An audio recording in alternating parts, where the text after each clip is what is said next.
ఒక్కసారి మన ప్రాచీన కాలపు అడవులను ఊహించుకోండి. ఎక్కడ చూసినా నిశ్శబ్దం, కేవలం ప్రకృతి పలకరింపులు మాత్రమే. ఆ ప్రశాంతతలో ఏ బాహ్య ప్రపంచపు ఆకర్షణలు లేని చోట ఋషులు తమ కళ్ళు మూసుకొని దేనికోసం అన్వేషించేవారు? అప్పట్లో స్మార్ట్ఫోన్లు లేవు, ఇంటర్నెట్ మాయాజాలం లేదు, కనీసం వాహనాల రణగుణ ధ్వనులు కూడా లేవు. వారు తమ అంతరాత్మలో వినిపించే ఒకే ఒక్క స్వరాన్ని అనుసరించేవారు. ఆ స్వరం నిరంతరం చెప్పే మాట ఒక్కటే: నీలోని శక్తిని పైకి మళ్లించు, అదే నిన్ను దైవత్వానికి చేరువ చేసే నిచ్చెన. నేటి కాలంలో బ్రహ్మచర్యం అనే పదం వినగానే చాలామంది పెదవి విరుస్తారు. అది ఒక పాతకాలపు పద్ధతని, నేటి ఆధునిక ప్రపంచానికి పనికిరాదని కొట్టిపారేస్తారు. కానీ వాస్తవానికి బ్రహ్మచర్యం అంటే కేవలం శారీరక నియంత్రణ మాత్రమే కాదు. అది మనిషిని అజేయుడిగా మార్చే ఒక గొప్ప రహస్య విజ్ఞానం. మన శరీరం ఒక అద్భుతమైన కర్మాగారం లాంటిది. మనం తీసుకునే ఆహారం శరీరంలోకి వెళ్ళాక అనేక దశల్లో రూపాంతరం చెందుతుంది. ఆయుర్వేద శాస్త్రం ప్రకారం ఆహారం మొదట రసంగా, ఆపై రక్తంగా, మాంసంగా, కొవ్వుగా, ఎముకలుగా, మజ్జగా మారుతుంది.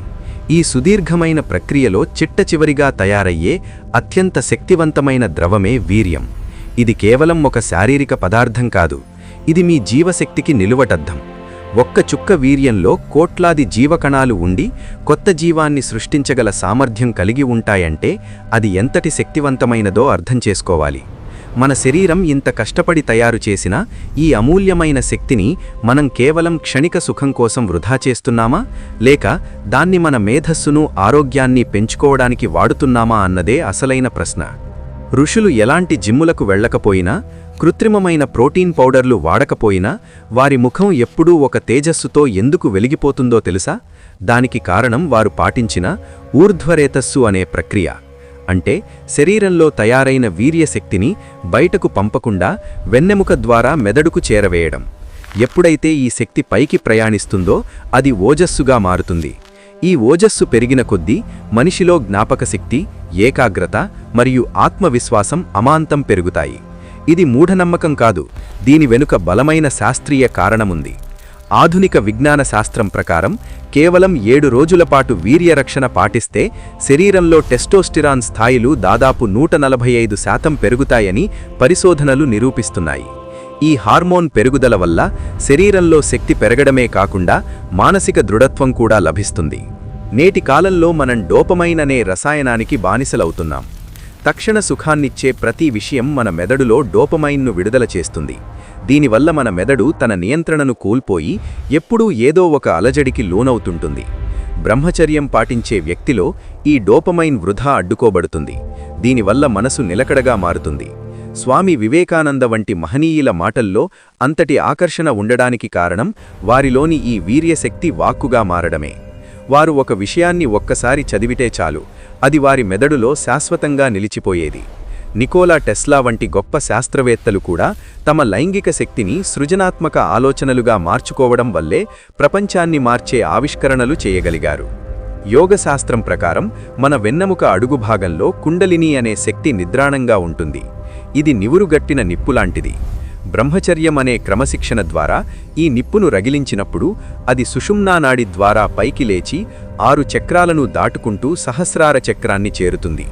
ఈ ప్రయాణంలో సాధకుడు అనేక రకాల అనుభూతులను పొందుతాడు. లోపల ఉండే కామశక్తి క్రమంగా ప్రేమగా, ఆపై కరుణగా, చివరకు జ్ఞానంగా మారుతుంది. ఇది కేవలం సన్యాసులకు మాత్రమే సాధ్యమని అనుకోవద్దు. సామాన్య మానవులు కూడా తమ రోజువారీ జీవితంలో నియంత్రణ పాటిస్తే అద్భుతమైన ఫలితాలను పొందవచ్చు. మనసును కోరికలకు లొంగదీయడం కాదు, మనసునే ఒక దివ్యమైన ఆయుధంగా మార్చుకోవడం బ్రహ్మచర్యం పరమార్థం.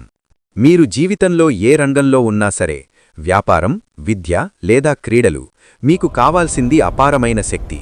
ఆ శక్తి మీ లోపలే ఉంది.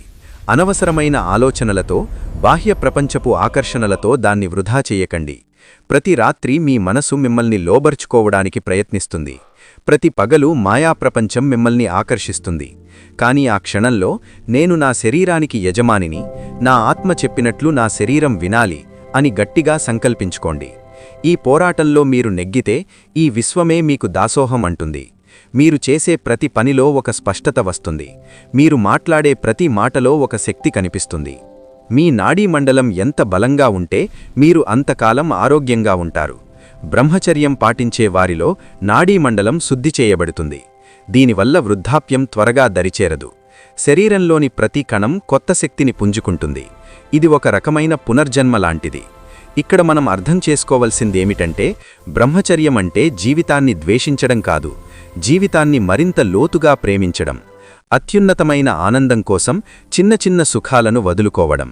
ఏకాగ్రత అనేది ఒక దివ్యమైన వరం.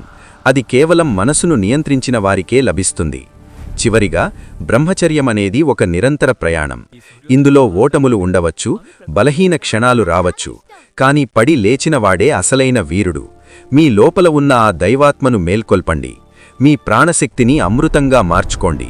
అప్పుడు మీరు కేవలం ఒక మనిషిగా మాత్రమే కాకుండా ఒక నడిచే వెలుగులా, ఒక గొప్ప చైతన్యంగా మారిపోతారు. ఈ విశ్వం మీకోసం వేచి చూస్తోంది.